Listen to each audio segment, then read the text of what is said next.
Gracias por acompañarnos. Buenos días. Acabo de detallar el uso que el gobierno y las Fuerzas Armadas han ofrecido para estos vehículos de combate blindados que se entregaron la semana pasada a Cobra 2 y que ya los vimos en los operativos que hubo en la semana pasada, en la semana anterior, en las cárceles, tanto de Esmeraldas como la penitenciaría del Litoral. Es importante que vaya llegando el equipamiento, aunque sea de a poco, pero se empieza a sentir. Buen día. Buen día, Milton. Sí, igual, Verónica, buen día. Sí, efectivamente, me parece que es importante dotar de capacidades a las Fuerzas Armadas. Había una situación de deterioro del material preexistente, había una situación de insuficiencia de material. Me parece que este es un primer buen paso en el sentido de intentar recuperar el control de la territorialidad, el control clásico de la soberanía del Estado, ¿no? Pero no todo se agota ahí. Me parece que hay una serie de ámbitos adicionales en los que cabe trabajar. El tema de inteligencia es todavía uno de los vacíos importantes. Se requiere fortalecer, institucionalizar el sistema de inteligencia del país. Y por otra parte, me parece que es fundamental pensar la seguridad en una perspectiva de más largo plazo, no solamente para aquello que pueda hacer este gobierno en los meses que quedan, sino aquello que tendrá que hacer el gobierno que viene y probablemente el posterior a eso, ¿no? Los temas de seguridad no se resuelven ni rápido ni fácil. Ahora, se están haciendo con más frecuencia requisas en las cárceles. Ya, como decía, se los vio a estos vehículos ser parte del ingreso en las operaciones en las cárceles. Lo que no se entiende, Diego, es, a ver, se está atacando el problema y se está haciendo la requisa necesaria de todo lo que se va encontrando adentro, que son desde licores hasta bombas, por decirlo así. Pero ¿por qué? Si salen por la puerta delantera, a la semana siguiente vuelven a hacer otra requisa y van a volver a encontrar. Esto es un círculo vicioso increíble. Sí, es que, a ver, añadido a lo que mencionaba hace un momento, me parece que ninguna estrategia de seguridad, ninguna funciona sin procesos serios de depuración institucional, ¿no? Lo mencionaba Milton, efectivamente no puede ser posible encontrar cualquier cosa que a uno se le pueda ocurrir al interior de las cárceles y eso quiere decir que los tres anillos de seguridad que operan en las cárceles, ninguno de ellos funciona, ¿no? Digo, hay una filtración terrible, lo que quiere decir que hay individuos que son cómplices de permitir que entren todos estos objetos a las cárceles, ¿no? Entonces, es necesario ahí terminar de entender cuáles son las dinámicas y por eso yo hablaba del fortalecimiento de los sistemas de inteligencia, porque es necesario entender cuáles son las dinámicas, cuáles son los actores que permiten que al final del día pues encontremos todo lo que uno pueda querer dentro de las cárceles, ¿no? Entonces hay esas debilidades, digo, el equipamiento es una pieza, pero no es la única ni la definitiva. Claro, el tema de la corrupción, el tema de la depuración necesaria de las instituciones de seguridad del Estado, la corrupción dentro de las cárceles. Porque, a ver, que entre un dron, que se lo encuentre, un dron que tenía cargas explosivas para meter cosas dentro de la cárcel, ok, pero los drones no entran todos los días. Aquí hay un permiso, si es que se quiere, para que entren las cosas. La autoridad está viendo lo que está pasando. Es decir, hay complicidad.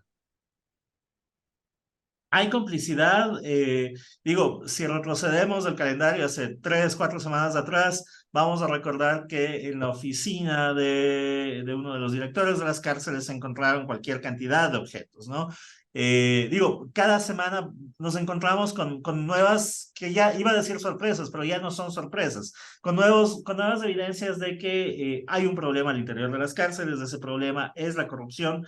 La forma de atenderlo es depurando ese sistema y para depurarlo necesitamos también contar con un sistema judicial que esté a la altura de esas necesidades, ¿no? Que pueda efectivamente aplicar la ley de manera correcta y no proveer medidas de protección que lo único que hacen es garantizar la impunidad, ¿no? Y a mí me parece que el gran juego del país en este momento es sí, la lucha con la seguridad, pero sobre todo me parece que es la lucha contra la impunidad, ¿no? Me parece que ahí reside quizás la llave para destrabar todo el resto del sistema. Son las 8:30. Estamos conversando con Diego Pérez, decano de la Escuela de Seguridad del IAEN. Diego, buenos días. A propósito de lo que usted menciona del sistema judicial, hay un dato interesante que saca una nota en Primicias. Dice la policía hace unos 80.000 arrestos al año, pero la población carcelaria no crece. Entre el 2017 y el 2023, en el país hubo 87.038 arrestos por año en promedio. Sin embargo, en ese mismo periodo la población carcelaria no pasó de 38.000. Y lo que pasa es que, claro, la policía captura a sujetos, por presuntos delitos y lo que pasa es que los liberan después. Los siguen capturando y los siguen liberando. Entonces esto es como un cuento de no acabar.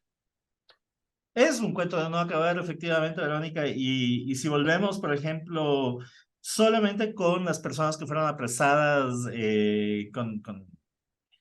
alrededor del tema de Villavicencio, del asesinato de Villavicencio, recordamos, ¿no? Son personas que habían tomado prelibertad poco tiempo atrás, ¿no? Y así, digo, no hace falta abundar porque todos sabemos lo perverso que es de este sistema, ¿no? Es una puerta que permite la entrada y salida de actores con la misma facilidad y que además no discrimina en términos de peligrosidad.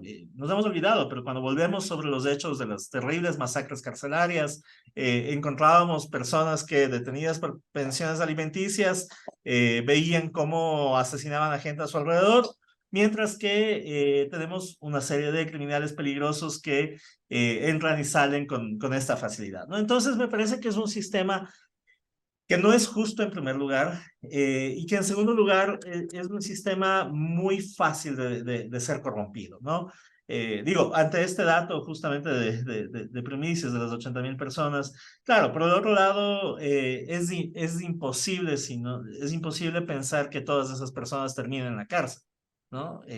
Digo, tenemos ya un sistema carcelario desbordado, pero entonces cabe pensar justamente cuál es la priorización, dónde se ubican las prioridades del Estado. Y ahí volvemos al problema de la planificación, que lo hemos mencionado también en los temas de seguridad desde hace 2 años, 3 años, ¿no? La falta de instrumentos de planificación que permitan priorizar cuál va a ser, cuáles van a ser las formas en las que este Estado va a jugar sus cartas en el tema de seguridad.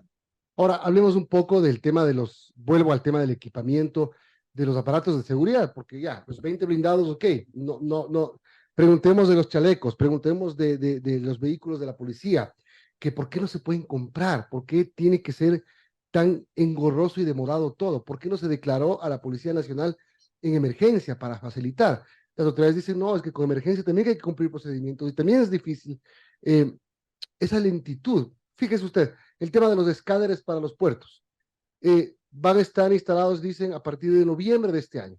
Un año después de lo que se ofreció inicialmente, que fue noviembre de 2022. Entonces, ¿hablamos de qué? De un Estado, de unas autoridades que se rigen mucho al papeleo y al trámite de la burocracia y que no han podido saltarse procesos, y me refiero a saltarse, digamos, de manera legal, ¿no? Es decir, a declarar una emergencia. ¿Por qué tan lento todo? Bueno, es que a mí me parece que ahí no se ha comprendido la urgencia de los problemas de la seguridad, ¿no? Y claro, se sigue a pie juntillas, ahí sí se sigue a pie juntillas todos los trámites de la contratación pública. Digo, hay 200 otros ámbitos en los cuales estos no son tomados en cuenta y se los pasan por un lado, ¿no? Pero en estos elementos, sí, aparentemente se sigue cada paso, con minucia. Y el problema es eso, ¿no? No hay una comprensión de las urgencias. El tema de los escáneres es uno, el tema de los chalecos, el tema de la vivienda fiscal para los policías. Tenemos 8.000 policías que se gradúan todo el tiempo y que el día que entran oficialmente a la policía no tienen dónde dormir, ¿no? Ajá. Digo, ahí Y nuevamente también están hace desarmados y falta tampoco tienen chalecos. tampoco tienen chalecos. O sea, sabemos que hay un montón Entran de con el deficiencias ahí. uniforme con las justas. Exactamente, exactamente. Y todas estas deficiencias al final del día lo que aportan es a sentir que hay una institucionalidad a la cual los temas de seguridad le importa poco o es incapaz de atenderlos y alimenta esa sensación de vacío que es la que predomina alrededor de todo esto, ¿no? Entonces, me parece que hace falta comprender, y creo que ahí cabría a la nueva Asamblea pensar en normativas especiales para atender los temas de seguridad. Pero esto nuevamente se conecta con una política macro de seguridad, donde en el Ecuador nos peleamos por absolutamente todo, salvo por la seguridad. Yo creo que ahí es donde hace falta un acuerdo político consistente, coherente entre todos los actores, que permita seguir una sola línea hacia la resolución de los temas que son gravísimos, y sin resolución nos vamos a quedar sin Estado, ¿no? Ahora, vamos a elegir al nuevo presidente del país el 15 de octubre, presidente o presidenta, quien quiera que sea. Seguramente todos los ecuatorianos lo que le vamos a exigir y vamos a esperar es que nos dé seguridad. Seguramente muchos dirán, no hable con la asamblea, no importa que haga esto, no importa que no haga lo otro, lo que importa es que le dé seguridad. Tiene 18 meses para centrarse en un tema y que es tan importante y que seguramente los ecuatorianos le vamos a tomar cuenta. Si es que sigue la misma situación, que no es todo responsabilidad tampoco del Ejecutivo, pero si es que no hay un cambio drástico, seguramente el país se va a molestar y va a reclamar al nuevo mandatario. Pero para que se dé este cambio drástico, ¿qué tiene que llegar a ser el nuevo presidente? A ver, yo creo que ahí el primer paso, y esto más como ciudadanos, es comprender que el nuevo presidente no va a resolver todos los temas de seguridad, ¿no? El nuevo presidente, nueva presidenta, no tiene la varita mágica para resolverlo todo, porque los problemas son grandes y son estructurales, ¿no? Y la primera concepción ahí es dimensionar lo estructural de los problemas de seguridad y por lo tanto lo difícil que resulta una resolución inmediata. A partir de eso, creo que el presidente, presidenta, el que resulta electo ahora, tiene por lo menos tres responsabilidades grandes. La una es procurar un acuerdo político que permita establecer una planificación de mediano plazo para los temas de seguridad del país, lo que decía hace un momento, que nos peleemos sobre todo, salvo sobre la seguridad, ¿no? Por lo menos en eso que tengamos ciertos acuerdos nacionales amplios y de mediano plazo. Me refiero a este periodo de 18 meses más el periodo siguiente. La otra cosa que me parece que es fundamental es justamente fortalecer la institucionalidad, sobre todo en inteligencia, pero me parece que igualmente con Fuerzas Armadas, con policía, y ese fortalecimiento pasa por equipamiento, pasa por personal, pero pasa también por entrenamiento, doctrina y demás. Y la tercera cosa que ya lo mencionamos es que siento que hace falta arrancar con procesos serios de depuración institucional. Caso contrario, es llenar de agujeros en una manguera larguísima, donde al final el caudal, el resultado va a ser insuficiente, ¿no? Entonces, sin depuración institucional, ninguna de las medidas que se tomen logran acercar. Son las 8:38. Estamos conversando con Diego Pérez, decano de la Facultad de la Escuela de Seguridad del IAE. Diego, a propósito de la institucionalidad, en este caso, ¿qué debería pasar con el SNAI, por ejemplo? El SNAI que hemos visto, pues no ha dado los resultados que se esperaban, incluso esta noticia que usted mismo la recordó, que, bueno, se encuentren armas y objetos dudosos en la oficina de un director del SNAI en una cárcel, es preocupante. ¿Qué debería pasar con esa institución?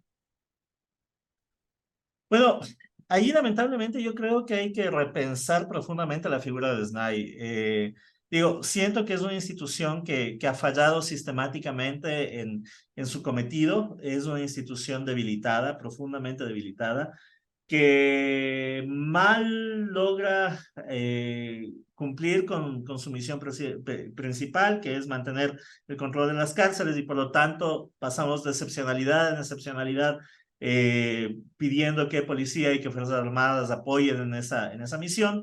Y ahí yo creo que hay que pensar nuevamente en dos niveles frente al SNAI, ¿no? El uno es el control al interior de las cárceles, que es un proceso complejo que demanda en última instancia del uso legítimo de la fuerza que tiene el Estado. Y por otro lado, hay que pensar los procesos de rehabilitación, que son otra cosa que pasa por otro lado, que en el país lamentablemente no existe siquiera, ¿no? Más allá del cartelito, no existe rehabilitación. Entonces, me parece a mí que es necesario repensar la naturaleza del SNAI, Yo creo que nuevamente en términos de la reflexión macro de la seguridad hay que pensar si es que esa institución puede sobrevivir, puede permanecer, pero a mí me parece que la naturaleza de la penetración que ha tenido por parte de las bandas criminales, Milton mencionaba hace unos momentos cómo se encuentra de todo allí, usted también, Verónica, lo mencionaba hace un minuto, se encuentra de todo allí, hay complicidad, son los directores, son los guías penitenciarios, las imágenes de la semana pasada de la guía penitenciaria en una fiesta con presuntos criminales, puesta el uniforme, creo que revela dramáticamente la penosa situación que atraviesa esa institución, ¿no? Hay poco respeto por ella, incluso de sus propios funcionarios. Bien, esperaremos a ver qué pasa en el debate, además, porque ahí vamos a escuchar seguramente nuevas propuestas de los candidatos a la presidencia de la República. Por ejemplo, Daniel Noboa habla de una consulta popular para meter temas de justicia.